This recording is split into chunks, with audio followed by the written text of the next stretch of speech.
Have you ever pulled up to the river and wondered, where the heck are all the fish? And even if you know where those fish are, how do you get a fly in front of their face so they'll snack on it? You've got all these complex currents you got to deal with. You've got to get the flies to the right depth, and heaven knows I've got my fair share of stickfish. Today, you're going to learn how to avoid snagging bottom, how to put your flies in front of fish, how to make them look like the real thing, and dramatically increase your chances of catching your fish of a lifetime.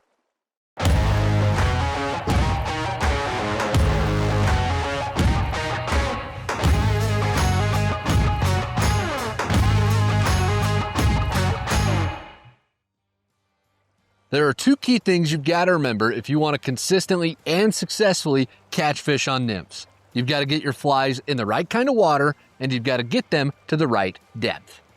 Let's start with finding the right kind of water. You might have heard the term reading water before, and that's the skill we're discussing.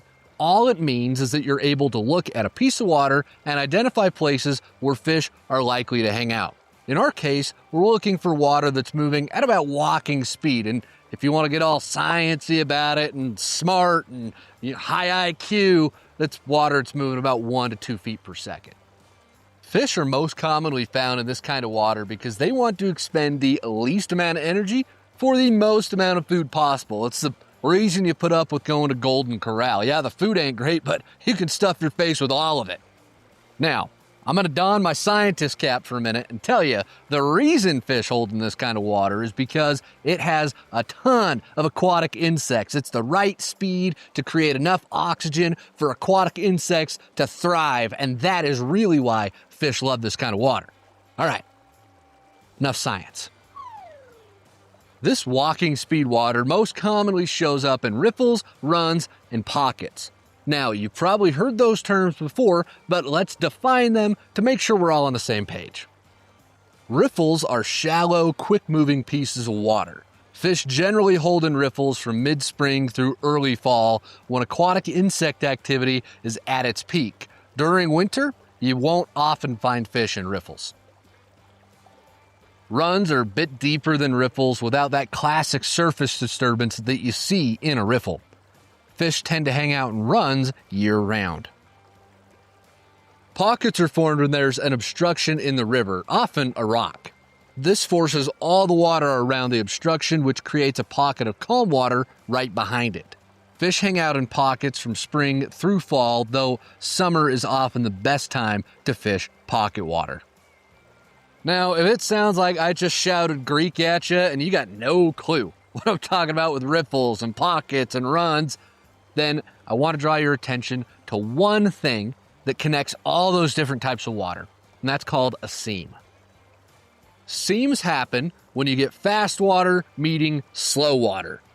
Fish love seams so much because they can hang out in that calmer water, but then that fast water is bringing them a steady buffet of food, so the fish can dart out into the fast water, eat, and then go back into the seam, hang out, and not spend too much energy because, again, fish want to expend the least amount of energy for the most amount of food possible.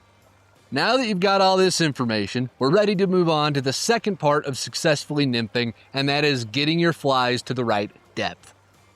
But before we do that, if all this talk about riffles and seams feels like a bit too much to remember, or you'd like something to refer back to, well, you're in luck because we've got a free ebook, our Finding Fish ebook, that goes over all of this information in detail. There's a link for you to grab a copy in the show description or right here on the screen via this fancy-dancy QR code. So we know where to cast our flies, but how deep do we get them in the water?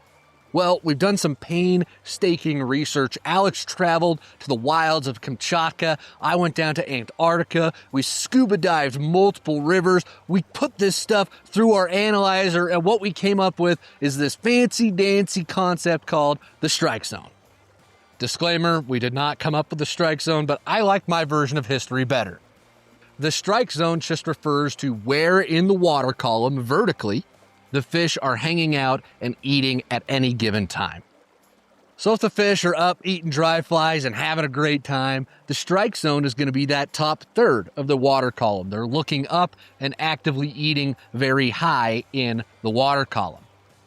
If they're not eating dry flies and they're down eating nymphs, then that strike zone moves and it's going to be that bottom third of the water column.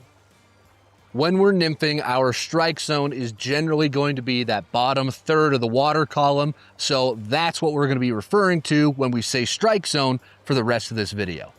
The reason fish hang out so deep in the water isn't because they're trying to play hard to get like Barbara back in high school.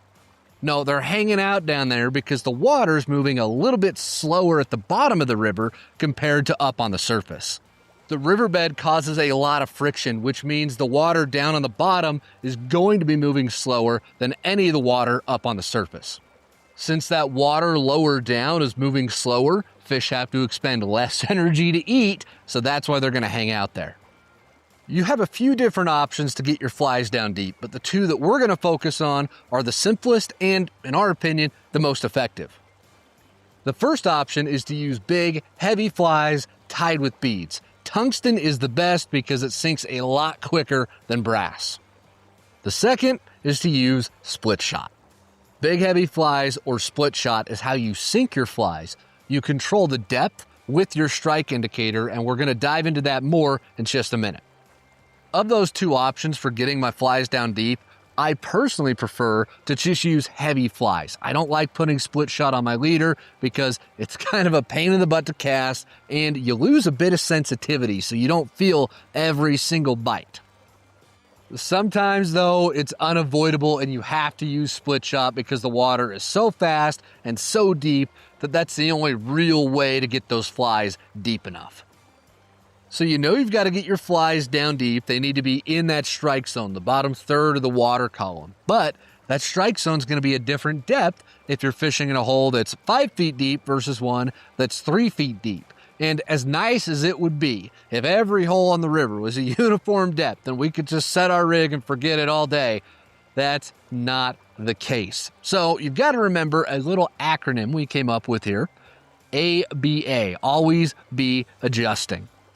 As you move from spot to spot on the river, you'll have to adjust your rig to make sure your flies are staying in front of fish and you're giving yourself the best opportunity possible to put a few in the net. Now I could stand here and holler at you like your English teacher and tell you how to adjust for different situations, and we could just do some book learning, but that ain't effective. So let's get out on the water and see how we adjust our rigs for a variety of water types.